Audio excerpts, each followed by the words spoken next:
The outpost was quiet that night, too quiet. On HFY 4, silence usually meant trouble.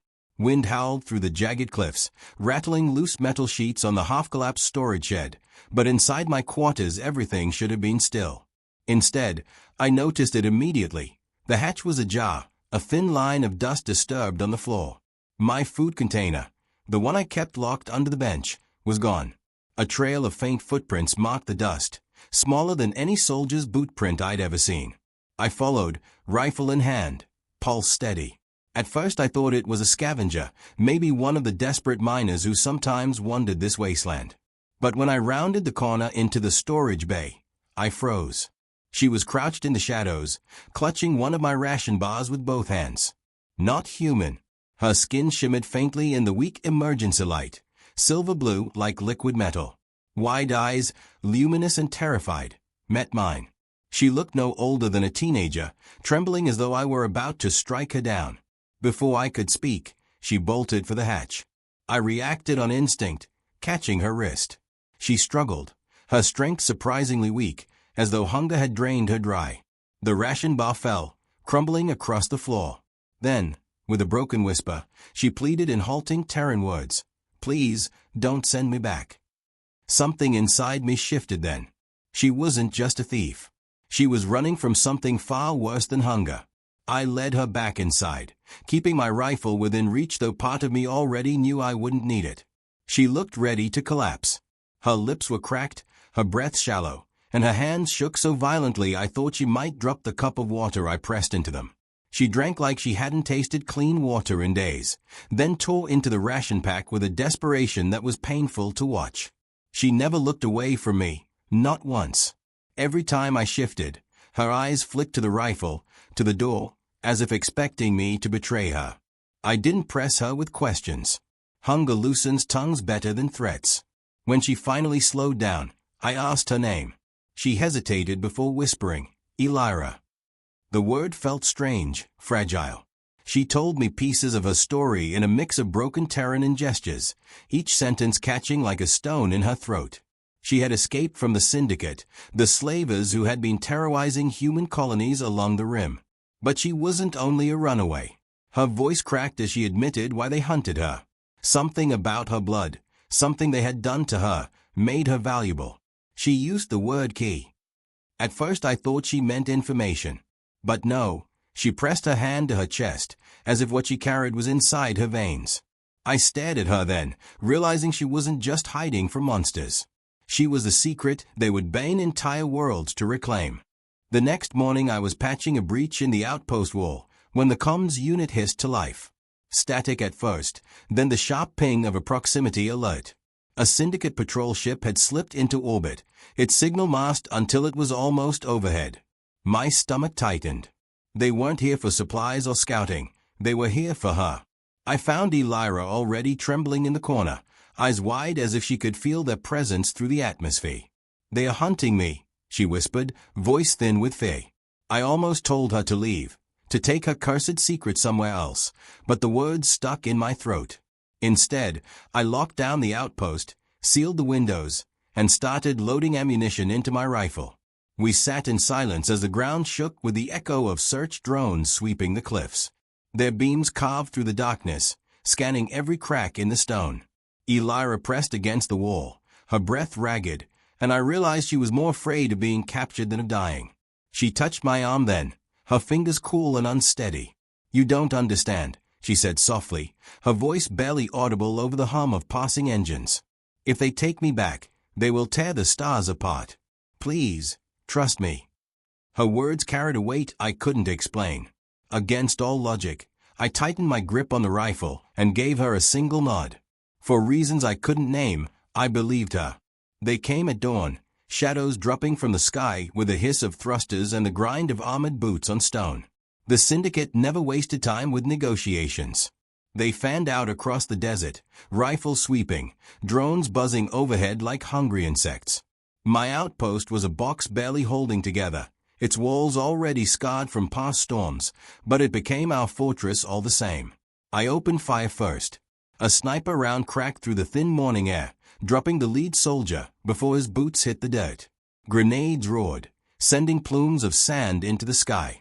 I fought like I'd trained all my life for this moment, every shot clean, every movement sharp.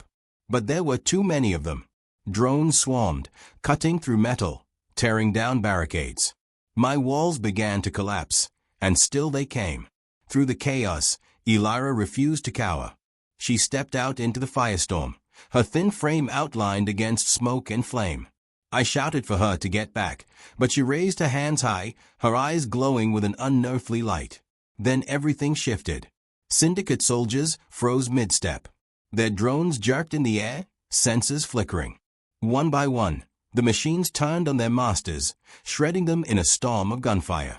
Soldiers screamed, confusion twisting into terror. I stared, heart pounding. It wasn't luck. It wasn't chance. Her blood didn't just unlock Syndicate ships, it commanded them. Elira wasn't their victim. She was a control they'd built into their war machines. And now, she was free. We slipped into the stolen dropship under the cover of smoke, its engines still warm from Syndicate hands. The ramp closed behind us with a clang that felt like a heartbeat, and then we were rising, the desert shrinking below into a blur of sand and fire. My outpost, the place I'd spent months patching and guarding, burned in the distance. There was no going back now. Elira sat hunched beside me in the co-pilot's chair, clutching the crumpled ration wrapper she'd never let go of. Her eyes were distant, haunted, watching the stars stretch as we broke atmosphere. She hadn't spoken since the fight, not even when I asked if she was hurt. It wasn't until we cleared orbit that her voice finally cracked through the silence. "They'll never stop," she whispered. "You should have left me there." I barked a bitter laugh, my hands tight on the controls. What kind of man do you think I am? Humanity doesn't abandon people just because it's easier. Her gaze flicked to me then, cautious, almost disbelieving. For a moment, I saw something in her eyes shift, a glimmer of trust trying to break through layers of fear. But it was fleeting. The comms console lit up with Syndicate transmissions, orders barking across channels, branding me a traitor and her a stolen asset. They were spreading the hunt to every jump point, every outpost in range. I set the ship on a random course. We weren't running towards safety anymore. We were running into a war. Relief washed over me when the Terran relay station finally appeared against the black, its lights pulsing like a beacon. Human space. Home. For the first time since the Syndicate landed, I thought maybe we had a chance. I hailed them, voice steady, requesting sanctuary. Their reply came quick, too quick. Permission granted. Docking bay open. Welcome home. Inside, soldiers greeted us with practiced smiles and crisp salutes. They spoke of safety, of debriefs, of protection. But I'd lived long enough on the rim to recognize the hunger in their eyes. They weren't looking at me. They were looking at her. Elira stiffened at my side, her fingers tightening around my sleeve. She sensed it too. When the officer reached out, saying she needed medical evaluation, Elira's breathing faltered. I stepped between them, hand drifting to my rifle, but before I could act, the betrayal snapped into focus. They weren't here to protect us. They were here to sell her. The moment they tried to drag her away, she screamed. The sound was sharp, glass shattering inside my skull. Lights flickered, consoles burst with sparks, alarms shrieked across the bay. Systems collapsed as if a very voice infected the station. I pulled her free in the chaos, pushing through the blackout corridors as Terran soldiers shouted and fired. It hit me like a gut punch. The Syndicate saw her as a weapon. But so did my own kind. Humanity wasn't better. We were just as willing to chain her if it meant power. We barely made it out. Another stolen ship, another desperate escape into the endless dark. Behind us, the relay station flickered with fires, its docking bays collapsing in the wake of Elira's outburst. I kept my eyes forward, hands steady on the controls, though my chest still pounded with the echoes of gunfire. She sat silent in the co-pilot's chair, knees drawn up, her forehead pressed against the viewport. The stars reflected in her silver-blue eyes, but there was no wonder in them, only exhaustion. When she finally spoke, her voice was raw, broken. "There's nowhere left to run. Nowhere safe. They'll keep coming."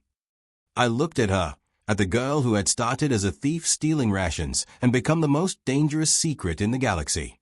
She wasn't wrong. Syndicate or Terran, It didn't matter, they all wanted what flowed in her veins.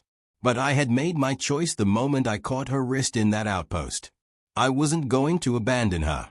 I wasn't going to let them win. Then we stop running, I said, my voice firm. We fight. Her head turned slowly toward me, surprise flickering in her tired eyes. Then, for the first time, a small smile broke through. Fragile, but real. The galaxy thought she was a weapon, a key, a prize to be claimed. To me, she was something else entirely. She was proof that even in the darkest corners of space, there was still hope worth bleeding for.